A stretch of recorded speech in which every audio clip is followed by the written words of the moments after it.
Hello everyone, welcome to Trisha's diary. এটা আমার চেন্নাই ট্যুরের লাস্ট ব্লগ।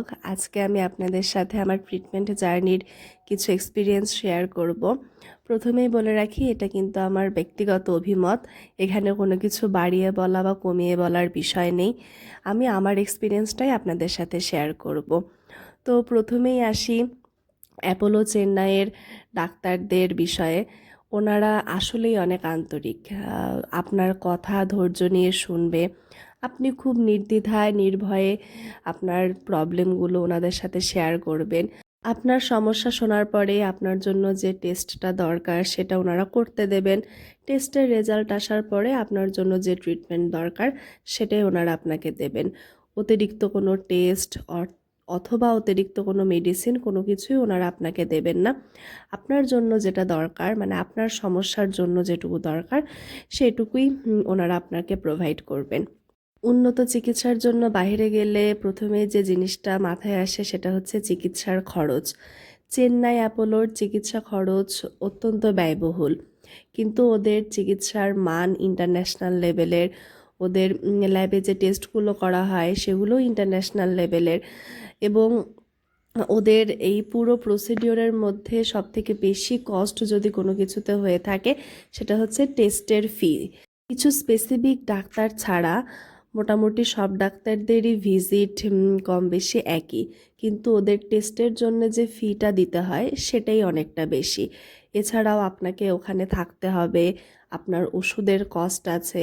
সব কিছু মিলিয়ে যদি আমি হিসাব করি তাহলে চেন্নাইতে এই অ্যাপোলোতে ট্রিটমেন্টের পারপাসে অনেক বেশি অ্যামাউন্ট খরচ হয়, কিন্তু তুলনামূলকভাবে কম সময়ে আপনি ডাক্তার দেখিয়ে আসতে পারবেন। আমি যদি ভেলোরের সিএমসির সাথে কম্পেয়ার করি, ওখানে কস্টটা তুলনামূলকভাবে কম লাগে, কিন্তু ডাক্তারের অ্যাপয়েন্টমেন্ট পেতে অনেক দীর্ঘ সময়ের প্রয়োজন হয়। সেদিক থেকে আপনি অ্যাপোলোতে খুব কম সময়ে ডাক্তারের অ্যাপয়েন্টমেন্ট পাবেন এবং ডাক্তার কনসাল্ট করে আপনারা ফিরেও আসতে পারবেন। আর একটা বিষয়, অ্যাপোলোতে টেস্টের রিপোর্টগুলো খুব দ্রুতই পাওয়া যায়। অনেক সময় সকালে স্যাম্পল দিলে বিকেলেই আপনি টেস্টের রিপোর্টগুলো পেয়ে যাবেন। তারপরে আপনার সুবিধাজনক সময়ে ডাক্তারের অ্যাভেলেবল থাকার উপরে বেস করে আপনি ডাক্তার দেখিয়ে নিতে পারেন। তো সব টেস্টের জন্যই যে আপনি রিপোর্ট এক বেলাতে পাবেন এমন না। কিছু টেস্টের রিপোর্ট আসতেও সময় লাগে, টেস্ট করতে সময় লাগে। তো সেক্ষেত্রে আপনাকে যে টাইম দেওয়া থাকবে সেই টাইমেই আপনি রিপোর্ট পেয়ে যাবেন। চেন্নাইয়ের লোকাল ভাষা তামিল। আমরা যারা আসলে বাংলাদেশ থেকে যাই, যারা আসলে হিন্দি অত বুঝি না বা তামিল বলতে পারি না, তাদের জন্য আসলে ইংলিশ ছাড়া ডাক্তারদের সাথে বা স্টাফদের সাথে কমিউনিকেট করার কোনো ওয়ে নাই। আবার অনেক স্টাফ আছে যারা আসলে হিন্দি বা তামিল ছাড়া কিছুই বোঝে না। তো সেক্ষেত্রে আসলে ভাষার দিক থেকে একটু সমস্যা হয়, ডাক্তারদের সাথে অনেক সময় কমিউনিকেট করতে প্রবলেম হয়।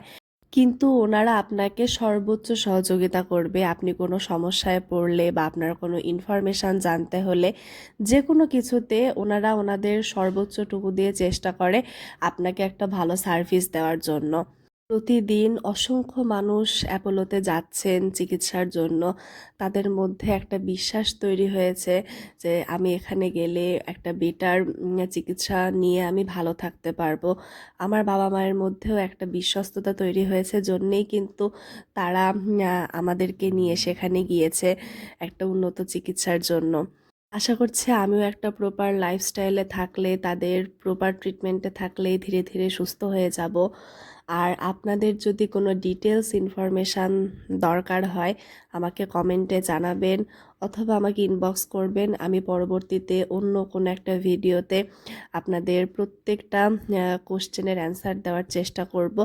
আমি আমার দিক থেকে যতটা জানি ততটাই আপনাদেরকে প্রোভাইড করার চেষ্টা করব। তো আজকের মতো চেন্নাইয়ের ব্লগ আমি এখানেই শেষ করছি। সামনে ইন্ডিয়া ট্যুরের অন্যান্য জায়গার ভিডিও আসবে। ভালো থাকবেন আপনারা। Bye bye.